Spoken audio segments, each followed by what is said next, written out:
The Grand Cosmic Academy stood as the pinnacle of intergalactic education, its crystalline spires reaching toward the three moons of Nexus Prime. Within its hallowed halls, students from 1,000 worlds studied the sciences, arts, and histories of the known universe. Among them was Jack, the only human in his class, and one of only 5 humans in the entire academy. Jack kept his head down as he hurried to xenobiology, clutching his data tablet. Being the sole representative of Earth in advanced studies meant he constantly worked twice as hard to prove himself.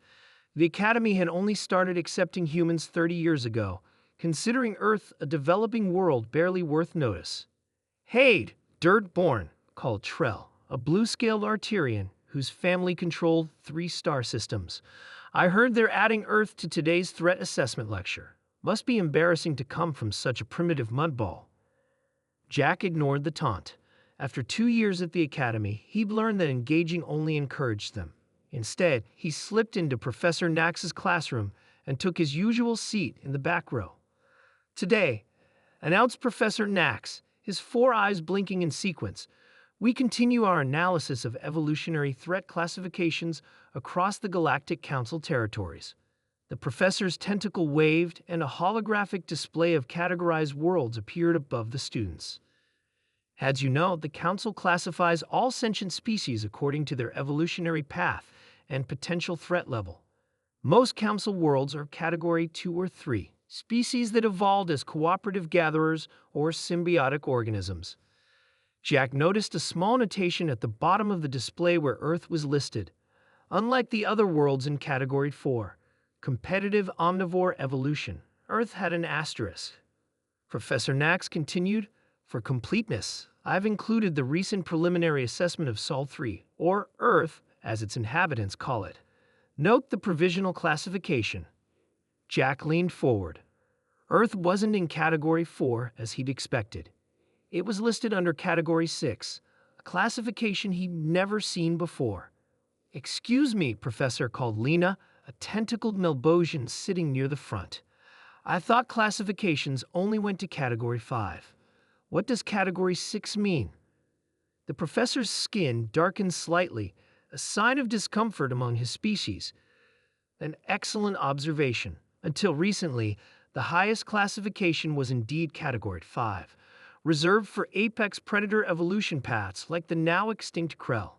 However, the Council created Category 6 specifically for Earth. Jack felt every eye in the classroom turn toward him. "Earth is unique in our records," Nax explained. "Humans evolved not merely as predators, but as persistence predators, creatures that hunt by exhausting their prey over long distances. Furthermore, they evolved as adaptive omnivores capable of surviving in nearly any environment on their world." "But that doesn't sound so dangerous," someone murmured. "Perhaps not in isolation," the professor agreed. "However, when combined with their unusually aggressive territorial instincts, remarkable pain tolerance, and unparalleled adaptability, the Council's xenobiologists determined they required special classification." Jack felt his face grow hot as the classroom filled with whispers. After class, he retreated to the library, seeking the full Council report on Earth's classification. What he found stunned him. Humans demonstrate unprecedented physiological and psychological resilience. Unlike most sentient species, they actively seek challenges and voluntarily expose themselves to pain and hardship. Their recreation often involves activities that would be considered torture by Council standards. As Jack continued reading, he realized why the Council had been so reluctant to admit humans to the Academy. Most concerning is the human tendency to form emotional bonds with potentially hostile species. Humans have domesticated predator species on their world, bringing apex hunters into their dwelling spaces as pets. This incomprehensible behavior, combined with their pack bonding capabilities, makes their potential response to threats unpredictable and potentially catastrophic. The report concluded, while humans currently lack advanced technology, their rapid advancement curve is steeper than any recorded species. Given their evolutionary path and psychological profile, the Galactic Council recommends extreme caution in all interactions. Classification, Category 6, Extinction Level Event Potential.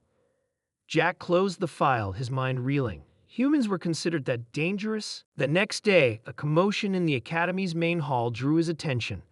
Emergency alerts flashed as students gathered around news feeds. The Devourer fleet has bypassed the outer defenses, cried a faculty member. They've entered the Nexus system. The Devourers, a non-council species known for consuming all organic material on conquered worlds, had been a distant threat for centuries. Now they were here. As panic spread, Jack noticed Academy security forces ushering the children of high-ranking council members toward the emergency shuttles.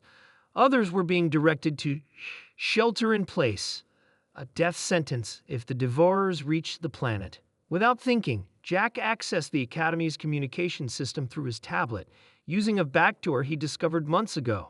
He sent an emergency transmission to the small Earth embassy station orbiting Nexus Prime. 3 hours later, as the first Devourer scouts entered the atmosphere, 5 unmarked ships landed in the Academy quadrangle. When their doors opened, humans in combat armor emerged, Earth's newly formed Interstellar Defense Force. "We're here to evacuate Academy personnel," announced their commander. "All students and faculty will be transported to Earth for protection until the Council can mount a response." As Jack helped organize the evacuation, Trell approached him, eyes wide with newfound respect. "Your people came," the Artarian said. "The Council's own forces retreated, but your people came." Jack nodded. "That's what dangerous Category 6 species do. We protect our pack, and now that includes all of you." The 5 human ships, vastly outgunned, formed a defensive perimeter as the Academy evacuated. They didn't need to win. They just needed to endure long enough. And endurance, as the Council had noted with alarm, was humanity's most terrifying quality.